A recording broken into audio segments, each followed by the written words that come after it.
بسم اللہ الرحمن الرحیم عن ابی ہریرہ رضی اللہ تعالی عنہ عن النبی صلی اللہ علیہ وسلم قال ایاکم والحسد فإن الحسد یأکل الحسنات کما تأکل النار الحطب۔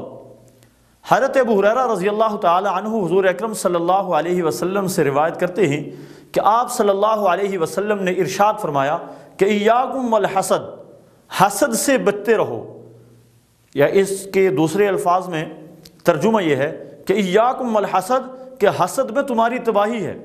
فإن الحسد، کہ بے شک جو حسد ہے یہ یأکل الحسنات، یہ نیکیوں کو کھا جاتا ہے۔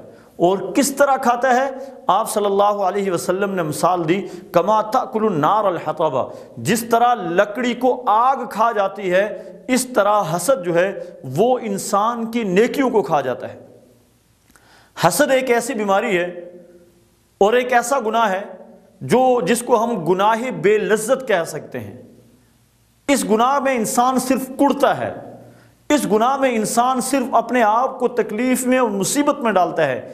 ایک طرف اپنے آپ کو مصیبت اور تکلیف میں ڈالتا ہے اور دوسری طرف اس کی نیکیاں برباد ہو جاتی ہیں، نیکیاں ضائع ہو جاتی ہیں۔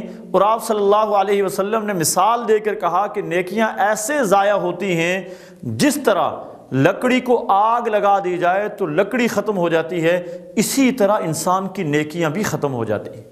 اللہ تعالی ہمیں حسد سے ہماری حفاظت فرمائے۔